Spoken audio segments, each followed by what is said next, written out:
Chicos, buenas tardes, ¿me escuchan?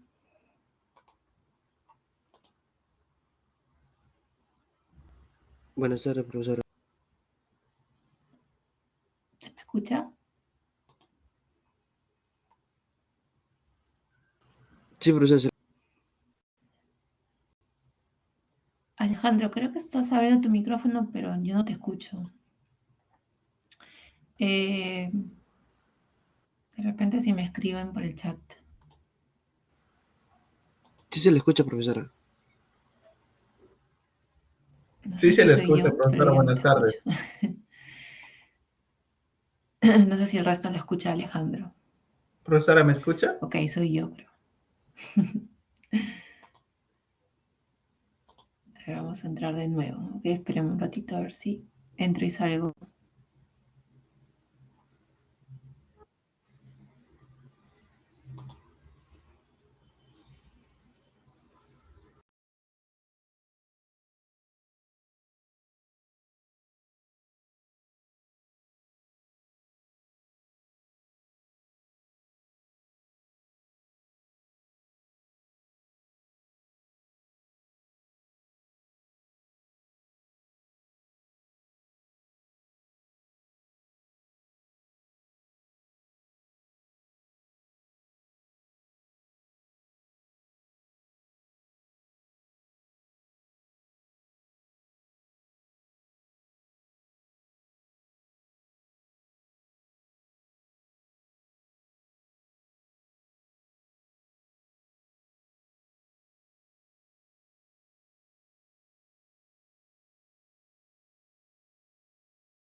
A ver, ahora, ¿sí se me escucha?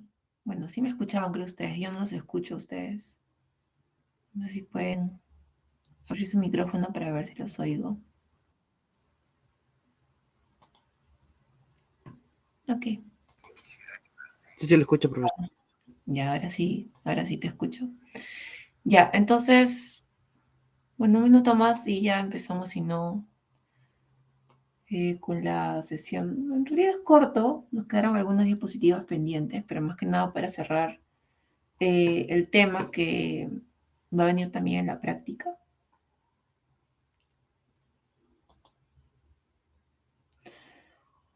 A ver, déjenme abrir acá la PPT.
A ver, me confirman si se ve.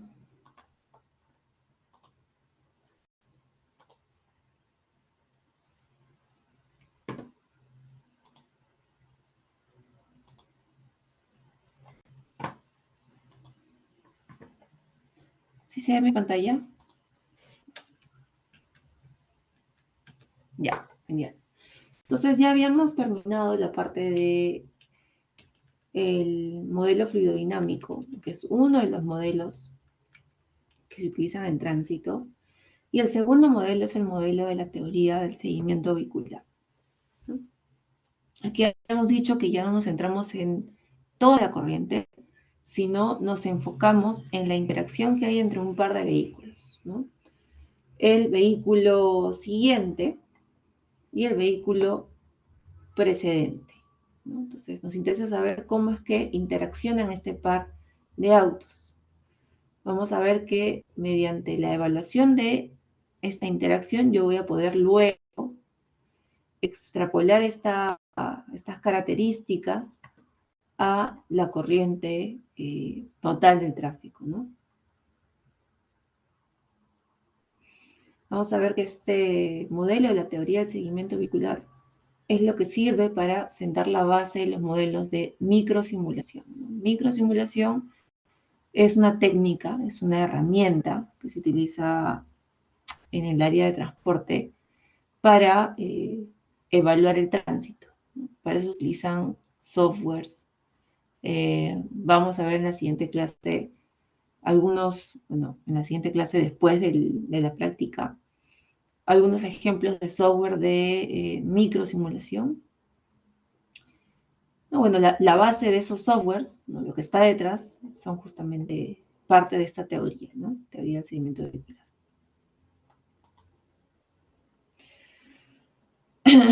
Bueno, la teoría del seguimiento vehicular inicia con varios modelos de varios autores, ¿no? El más conocido es el modelo de General Motors. General Motors es una empresa una industria de autos, ¿no? En realidad, ya a nivel técnico, las mismas empresas de los vehículos son los que están metidos en varios el área de ingeniería de tránsito, de transporte. Entonces aquí tenemos una corriente de vehículos, un vehículo, ¿no? 1, acá el vehículo número 2, y así hasta tener el vehículo número N. Todos ocupan una posición, ¿no? En el espacio y en el tiempo. Habíamos dicho que nos vamos a centrar en la interacción entre un par de vehículos. Tenemos el vehículo predecesor, N, que está ubicado en la posición X sub t, o X de N sub t, y luego tenemos el vehículo sucesor, que está ubicado luego del vehículo N, por lo tanto es el vehículo N más 1, ¿no? Y que también tiene una posición en un instante t, ¿no? Vamos a suponer que para ese modelo los vehículos son idénticos y el X de t nos dice la posición del vehículo N en un instante cualquiera, ¿no? En este caso aquí tenemos X de N más 1, ¿no? En el instante t y la posición de N en el instante t. Para poder entender cómo interactúan este par de vehículos, vamos a valernos de la ley de comportamiento de Webster de psicología. ¿Qué es lo que nos dice esta ley de comportamiento? Nos dice que toda respuesta que se da es porque hay un estímulo que está ponderado con una sensibilidad, ¿no? A todo estímulo hay una respuesta. Si esto lo trasladamos en términos de tráfico y nos ponemos a analizar la interacción entre este par de vehículos, podríamos decir que el estímulo podría ser la velocidad relativa que hay entre ambos vehículos y la respuesta ante esta diferencia de velocidades, esta velocidad relativa que hay entre ambos, va a ser que de repente el vehículo sucesor o acelere o frene, ¿no? Además, Webster me dice que el estímulo está ponderado por una sensibilidad. Aquí vamos a enunciar la sensibilidad lambda en términos de tráfico. Entonces, para colocar esta ecuación que está, digamos, en palabras, ponerla en ecuaciones matemáticas, vamos a utilizar las variables de posición, ¿no? La posición del vehículo, n en el instante t. Si yo derivo esta variable de posición, voy a tener la velocidad del vehículo, n en el instante t.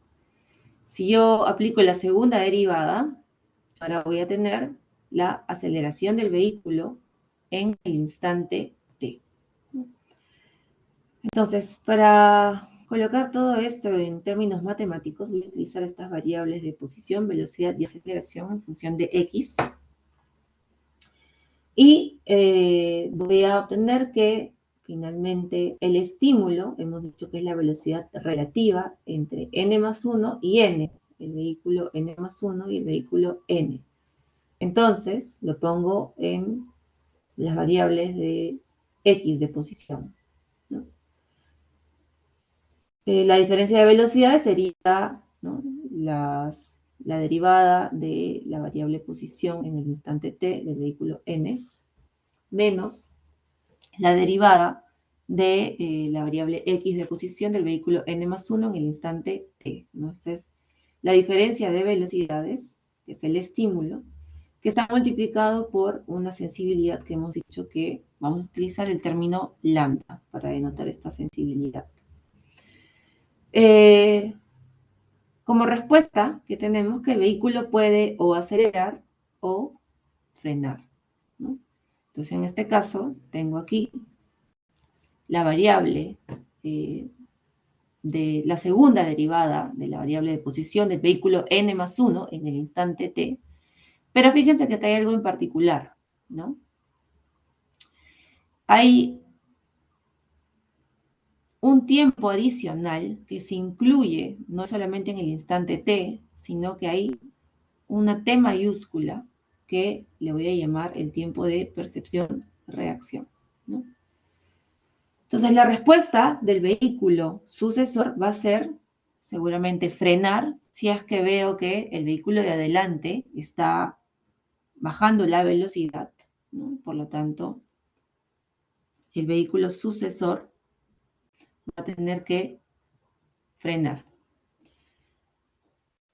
Acá tenemos algunas de las unidades, valor de la sensibilidad, está en segundos a la menos 1, la sensibilidad lambda, y luego T mayúscula que hemos dicho que es tiempo de percepción-reacción, ¿no? Entonces, para emitir la respuesta, el vehículo sucesor también va a tener en cuenta el tiempo de percepción-reacción que tiene el conductor.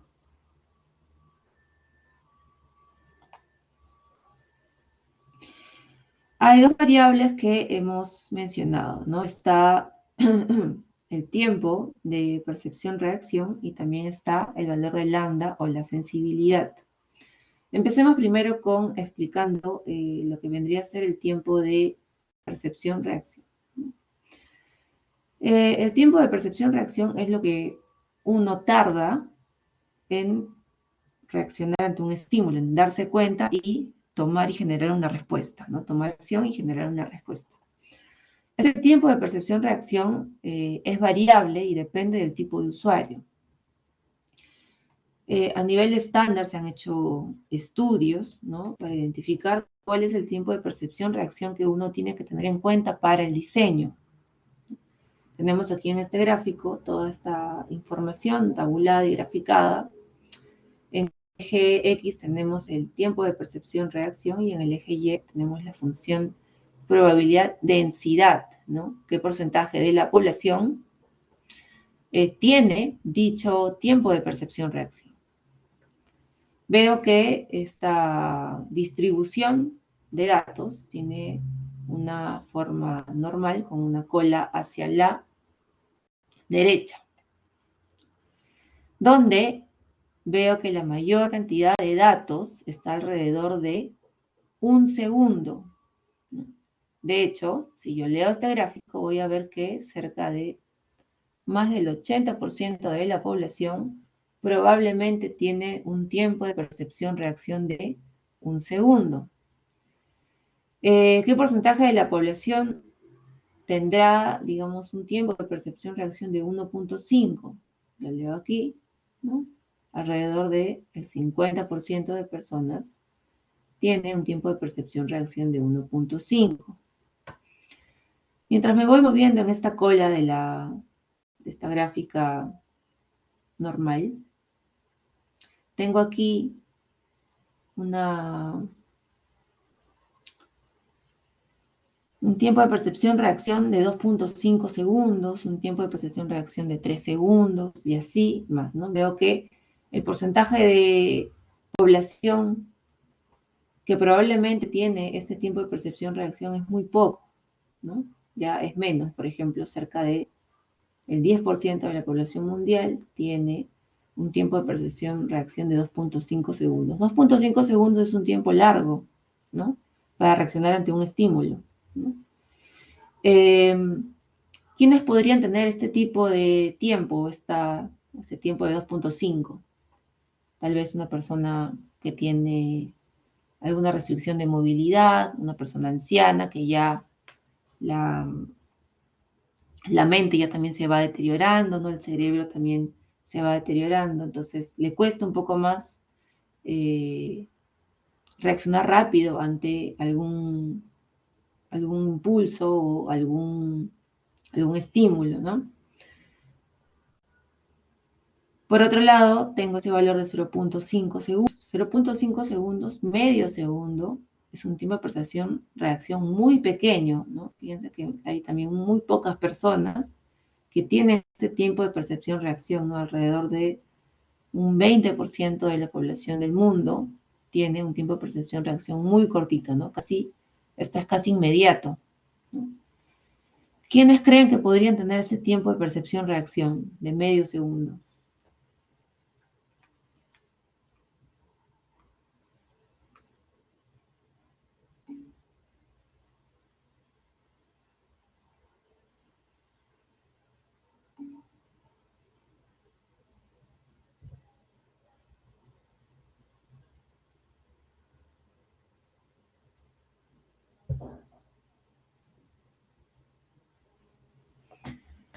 Solo Dios dice, los jóvenes, ¿no? Los jóvenes tienen un segundo, ¿no? Un segundo es el estándar, 1.5. Pero en realidad quienes tienen un tiempo de percepción, reacción bien corto, profesionalmente, son aquellos que son conductores de la Fórmula 1, ¿no? Ellos, por ejemplo, si ustedes, no sé si han visto alguna vez estas carreras, tienen que estar muy atentos y incluso van desarrollando, van entrenando, perdón, se me fue la voz, el tiempo de percepción-reacción, porque es importantísimo que medio segundo les puede salvar la vida, ¿no? Entonces, han habido muchos accidentes en la Fórmula 1, algunos, la mayoría felizmente ha sido, bueno, la mayoría que últimamente está viendo han sido, digamos, no tan graves, ¿no? Que han podido salir los pilotos del vehículo, pero al ir a tanta velocidad y hacer maniobras a tanta velocidad es muy riesgoso este tipo de, bueno, es un deporte, ¿no? Eh, entonces ellos sí necesitan entrenar el tiempo de percepción-reacción, ¿no? Tiene que ser casi inmediato porque si no podría ser fatal. Entonces, en el tiempo de percepción-reacción, que podría ser un segundo, 1.5 segundos, existen una serie de pasos que tiene el cerebro mientras va procesando la información, ¿no?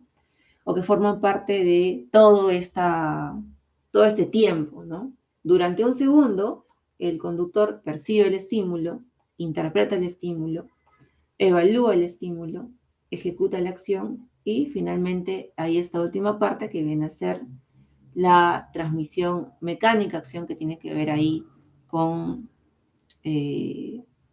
lo que finalmente, o sea, la parte del auto ya, ¿no? Una vez que se presiona el pedal para frenar, ¿no? Hay una parte de transmisión mecánica para que se logre frenar todo el vehículo, ¿no? Todo eso ocurre en un segundo, ¿no? Entonces, un ejemplo podría ser, ¿no? Que imaginemos que alguno de ustedes esté conduciendo, ¿no? Está conduciendo en tráfico y percibe el estímulo de que el vehículo de adelante está frenando. ¿Cómo identifica eso? Porque ve las luces posteriores del vehículo que se prenden sostenidamente. Eso me indica que está frenando. Entonces, percibe la luz, el conductor interpreta luego ese estímulo y dice, ah, el conductor de adelante, está frenando, ¿no? Evalúa el estímulo y decide luego qué hacer, ¿no? Okay, ¿qué voy a hacer? No hay forma de que acelere, porque si no se choca, ¿no? Entonces, este proceso de evaluación, la consecuencia es que decide qué hacer, ¿no? Decide frenar. Ejecuta la acción, finalmente su cerebro le ordena, ¿no? A su pie que presione ahí el pedal, y luego viene esta parte de transmisión mecánica-acción, que es la interacción entre el pie y el pedal para que efectivamente se logre la parada completa del vehículo, ¿no? Todo esto, que lo hemos disgregado, por así decirlo, ocurre en un segundo o 1.5 segundos. Para los pilotos de carrera, 0.5 segundos, ¿no? Es súper rápido. Bueno, ya hemos hablado del tiempo de percepción-reacción y cómo entra a tallar al momento de responder, ¿no? La respuesta, que recuerden, es del vehículo sucesor. Pero en el caso del estímulo, cuando se percibe el estímulo, entra lo que viene a ser la variable de sensibilidad o lambda, ¿no? Para poder estudiar la sensibilidad, vamos a revisar diferentes teorías o hipótesis de sensibilidad que han habido a lo largo del tiempo, ¿no? 4 son las más conocidas. Están la hipótesis de Hermann, la hipótesis de Greenberg, la hipótesis de Greenshields y la hipótesis de Underwood.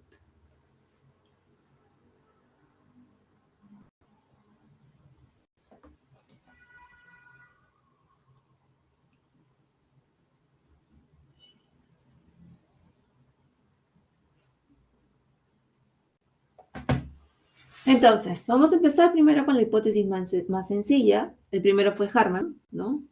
Él identificó que había una variable de sensibilidad, ¿no? Es decir, qué tan sensible es el usuario ante el estímulo, ¿no? Hay una variable que pondera ese estímulo. Entonces, él dice, bueno, la sensibilidad es una constante, ¿no? A esta primera hipótesis de sensibilidad, lambda, la vamos a llamar lambda 1.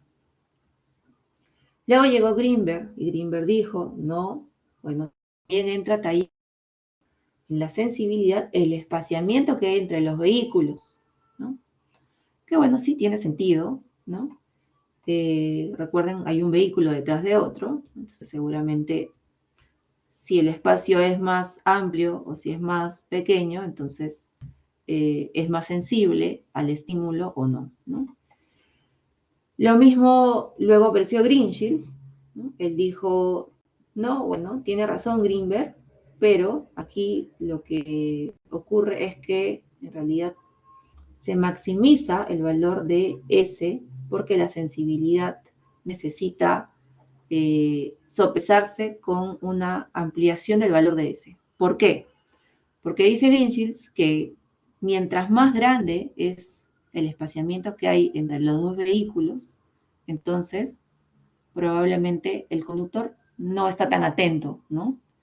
No es tan sensible al estímulo, no hay mucho interés en lo que está ocurriendo, ¿no? Está un poco más relajado.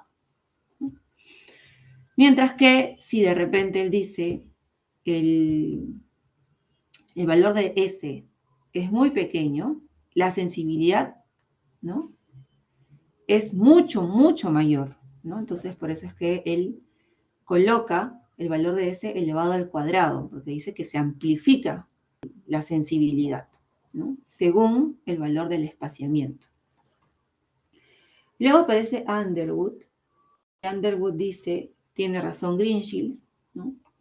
Hay una constante, entra a tallar el valor de S al cuadrado, el espaciamiento al cuadrado, pero también entra a tallar esta variable de velocidad, ¿no? Él le suma a la ecuación esta variable dentro de la formulación de su hipótesis de sensibilidad, y es por eso que obtiene que la sensibilidad es igual a una constante, lambda 4, que multiplica la velocidad entre S al cuadrado, ¿no? Entonces, todos estos son diferentes hipótesis que han surgido a lo largo del tiempo. Mientras más se iban avanzando en los estudios, más ingenieros, más investigadores iban planteando sus propias hipótesis de sensibilidad y las iban demostrando. Nosotros vamos a utilizar la hipótesis de Green-Shields, ¿no? Porque es la hipótesis que de alguna forma termina corroborando y confirmando lo que habíamos visto en el modelo fluidodinámico. Ahorita vamos a ver por qué.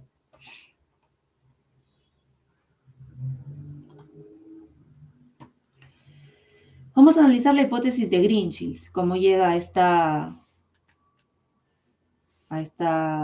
este valor de lambda, que dice que es lambda 3 entre el valor de S al cuadrado, o el espaciamiento al cuadrado. Él empieza primero identificando que el espaciamiento que hay entre los vehículos, ¿no? Que hay entre el vehículo antecesor y el predecesor, se da por la diferencia de posiciones, ¿no? Entonces, parto de eso, lo derivo respecto de la variable xn más 1, y luego voy a utilizar algunas técnicas que seguramente ustedes han visto en matemática básica o en cálculo, que para hallar los valores límites, ¿no? Uno tiene que derivar e integrar. Entonces, en este caso, una vez que integra, ¿no? Llegan a esta ecuación donde dice que la velocidad del vehículo n más 1 es igual a menos lambda 3, un valor constante, entre S, o el espaciamiento, n más 1, más un valor de C3, que es una constante, ¿no? Entonces, para determinar el valor de C3, van a evaluar las condiciones de borde, ¿no? Nos vamos al límite. Si el espaciamiento que hay entre los vehículos es infinito, quiere decir que entonces el valor de K es 0. K es la densidad, ¿no? Por lo tanto, si el valor de K es 0, la densidad es 0, los vehículos están muy separados, por lo tanto la velocidad de circulación a la que puede ir este vehículo n más 1 es la velocidad de flujo libre. Entonces, reemplazo los valores de la ecuación número 1, considerando estas condiciones que he analizado, y me sale que el valor de C3 es igual a la velocidad de flujo libre. Con eso ya obtuve este valor de la constante C3. Ahora me toca identificar cuál es el valor de lambda 3.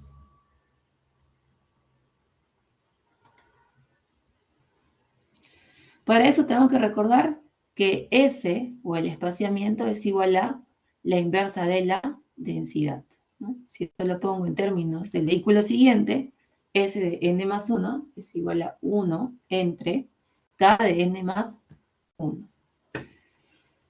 Pero analizamos nuevamente una condición de borde. Si el valor de K es igual al K de embotellamiento, es decir, que todos los vehículos están todos pegaditos, están ocupando casi todo el tramo de la vía, ¿no? Entonces, la velocidad de circulación va a tender a 0. Entonces, en esas condiciones voy a reemplazar en la ecuación número 2. Tengo que velocidad de n más 1, la voy a reemplazar por 0, va a ser igual a la velocidad de flujo libre, menos lambda 3 que multiplica el valor de K de n más 1, que en este caso es el K de embotellamiento. Resuelvo y me sale que lambda 3 es igual a la velocidad de flujo libre entre el K de embotellamiento. Ahora, este valor de lambda 3 lo voy a reemplazar en la ecuación número 2, la anterior, y finalmente llego a esta relación, ¿no? Que la velocidad, que la voy a denominar como velocidad espacial, es igual a la velocidad de flujo libre, que multiplica 1 menos la división entre K de embotellamiento, de K entre K de embotellamiento, ¿no? Entonces aquí tengo una tercera ecuación. Esta ecuación que está aquí, ustedes ya la han visto, ¿no? Cuando explicamos en la mañana la relación velocidad-densidad, ¿no? Del modelo fluidodinámico. ¿Se acuerdan que en el modelo fluidodinámico habíamos establecido ya cuál es la ecuación fundamental del tráfico y luego empezamos a analizar las relaciones entre las variables de la ecuación del tráfico. La primera relación era la relación velocidad-densidad, ¿no? Y veo que con la hipótesis de Green-Shields yo termino obteniendo esta relación lineal que había visto en el modelo fluidodinámico, ¿no? Entonces, se tiene esta relación lineal que deriva el modelo fluidodinámico. Entonces, utilizamos Green-Shields justamente porque nos ayuda a validar el modelo anterior que habíamos visto en la mañana. Este es el modelo lineal que habíamos visto en el modelo fluidodinámico de la relación velocidad-densidad. Y podríamos decir que en general, si yo formulo la ecuación utilizando esta forma, ¿no?, en función de las derivadas de la posición,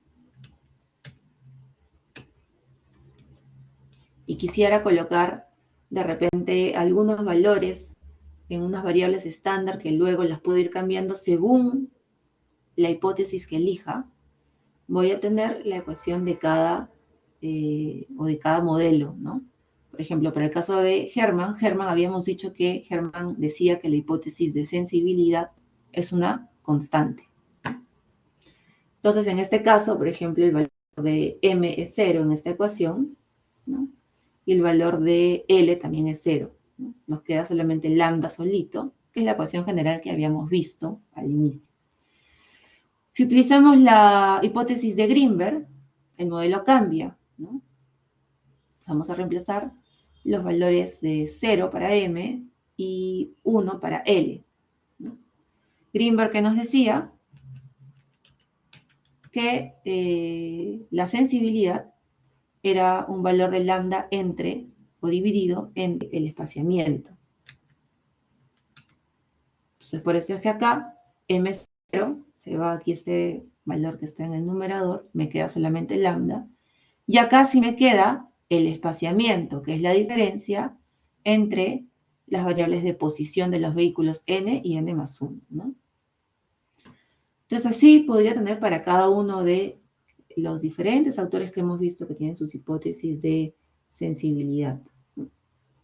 Uno de los más actuales son las hipótesis de May y Keller, donde ellos utilizan un modelo empírico calibrado para identificar los valores de sensibilidad, ¿no?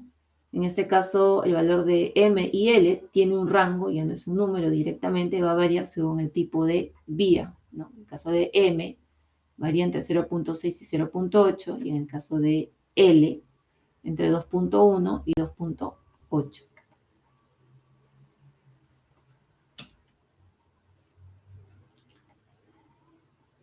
Bueno, vamos a ver, vamos a explicar un poco el tema de estabilidad e inestabilidad del tráfico. Si no me equivoco, en este ciclo ya no deberíamos verlo, igual lo voy a mostrar.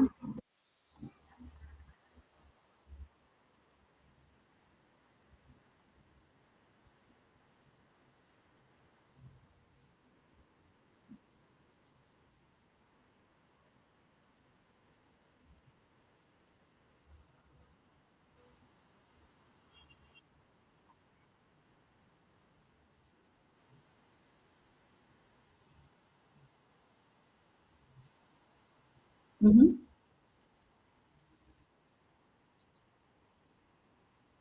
No sé si logran ver cómo en algunos momentos se genera inestabilidad, ¿no?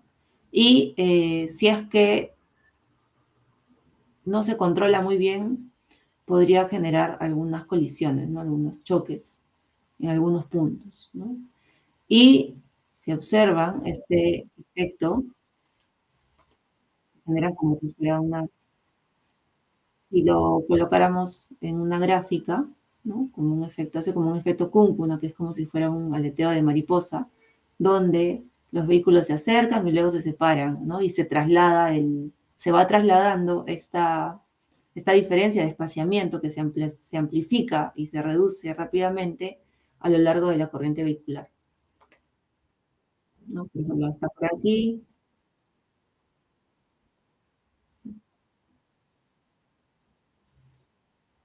Luego se mueve por acá, ¿no? Entonces, genera un poco de caos,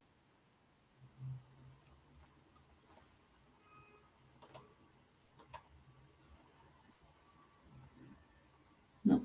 Eso es lo que ocurre cuando hay inestabilidad en el tráfico.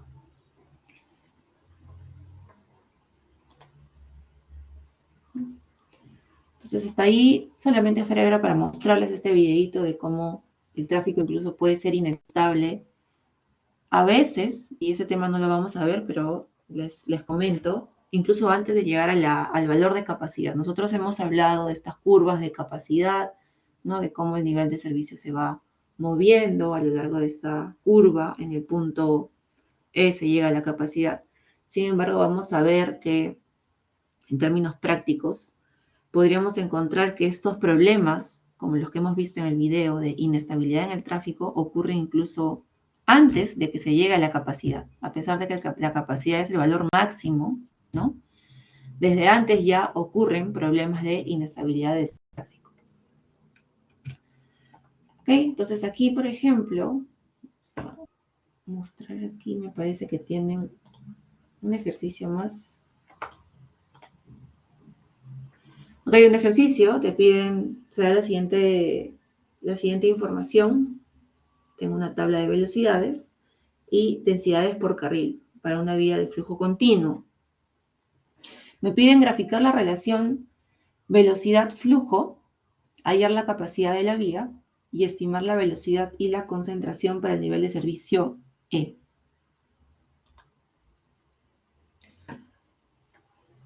¿Cómo puedo graficar la relación velocidad-flujo si tengo velocidad y densidad? ¿Qué es lo que tengo que hacer?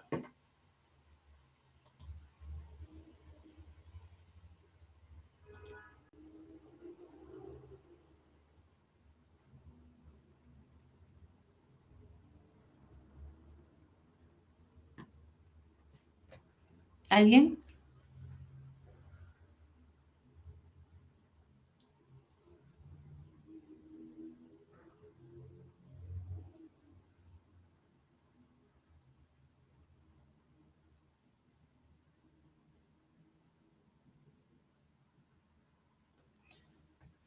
¿Nadie?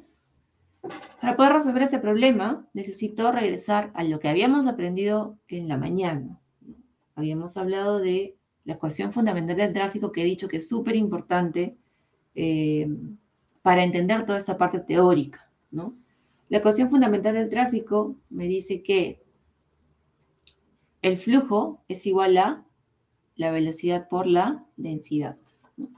Entonces, ¿yo podría hallar el flujo si tengo la velocidad y la densidad? Sí podría, seguramente, si utilizo la ecuación fundamental del tráfico. Entonces voy a hallar los valores de Q para cada uno de estos puntos y luego voy a poder graficarlo, ¿no? Una vez que grafico, me va a salir seguramente una parábola, como la que vemos aquí, ¿no? Grafico la parábola y la segunda pregunta es hallar la capacidad de la vía. La capacidad de la vía es el valor máximo que admite la vía, pero además también es el vértice, ¿no?, de la parábola. En este caso, se ubica en este punto. Luego me dice estimar la velocidad y la concentración para el nivel de servicio E. Si yo recuerdo la teoría, también habíamos visto que esta curva de la relación velocidad-flujo es la que utiliza el manual del HCM para identificar los niveles de servicio. Entonces, al toque me doy cuenta que está hablando, ¿no?, de esa gráfica que habíamos visto en la clase. El nivel de servicio E habíamos dicho que es el único que es un punto y está asociado al punto de capacidad, o sea, el vértice. Piden hallar la velocidad y la concentración para ese nivel de servicio. Si yo ya ubiqué cuál es el valor de Q mayúscula, entonces ya tengo los valores de de K, perdón, y de la velocidad, ¿no? Simplemente es ubicarlo, nada más en la tabla. Pero si se dan cuenta, esto de acá para poder resolverlo, he tenido que saber la teoría, ¿no? Saber la ecuación fundamental del tráfico. Una vez que hay los valores de Q, los tabulo, los grafico, ¿no? Tengo que recordar cómo ubicaba el nivel de servicio E dentro de la curva velocidad-flujo, ¿no? ¿Era un punto, era un área, qué era? ¿No? Y así voy resolviendo el problema. Entonces, este ejercicio no era difícil, pero tiene bastante carga teórica, ¿no? Acá hay otro ejercicio, dice, de un estudio en campo se obtuvieron los siguientes datos. La velocidad de flujo libre, 76 kilómetros por hora, y el K de embotellamiento, 152 vehículos por kilómetro. Se pide plantear las ecuaciones del modelo lineal que caracteriza el flujo vehicular, hallar la capacidad, el intervalo promedio, el espaciamiento promedio. Plantear las ecuaciones del modelo lineal. Habíamos explicado en clase que son 3 las ecuaciones, las más importantes, o las relaciones que sustentan el modelo fluidodinámico, de donde se deriva la ecuación fundamental del tráfico, ¿no?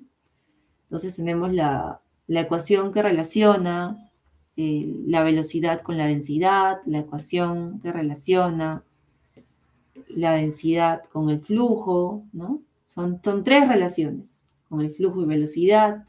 Son 3 las principales. Una vez que planteo las ecuaciones, en este caso, acá están las 3. Luego me piden hallar la capacidad, ¿no? Tengo el K de embotellamiento, tengo la velocidad de flujo libre, ¿no? Reemplazo los valores, me sale que la capacidad es de 2.888 vehículos por hora. Me piden el intervalo promedio a flujo máximo. ¿Qué es a flujo máximo? Eso también es teoría. Máxima capacidad, la máxima cantidad de vehículos, es decir, cuando el valor de Q es Q mayúscula. Entonces simplemente reemplazo, ¿no? Intervalo promedio, si ya tengo el valor de Q, ¿no? El headway o el intervalo promedio lo puedo hallar como la inversa de este valor. Lo pongo en unidades de segundos. Y luego me piden el espaciamiento promedio a flujo máximo también para el valor de capacidad, ¿no? Entonces aquí igual, ¿no? El espaciamiento es igual a la inversa de K, ¿no? De la densidad. Y obtengo que S es igual a 13.16.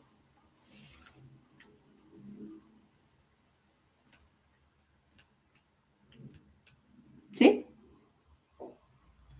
Esto de acá no es tan difícil, pero sí tiene bastante teoría, ¿no? Tienen que haber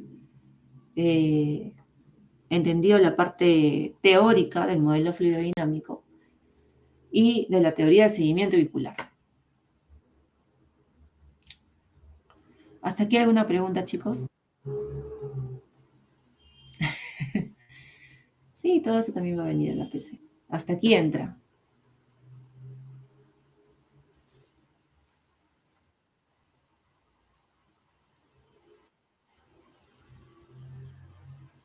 Viene todo lo que hemos hecho hasta ahora. Tanto como teoría como práctica, ¿no? Obviamente sean estratégicos, revisen de lo que hemos visto, por ejemplo, lo que más largo es en términos de cálculo, es lo que hemos visto en Wardrop, ¿no? Entonces, seguramente por ahí podría ser que venga algo de Wardrop. Viene todo, chicos. Todo lo que hemos visto. O sea, de verdad, no les miento, siempre tomamos todo. No son muchos temas, son solamente 5. Algunos temas son bien sencillos, son bien puntuales. Este es el más pesado teóricamente. A nivel de cálculo, el más pesado es Wardrop, ¿no? Pero el resto de temas, desde el inicio, que es diagnóstico, ¿no? Temas sencillos, que son más de movilidad, también entran. Alguna vez han entrado. Son 3 preguntas que tienen que resolver y son preguntas por tiempo, ¿ok?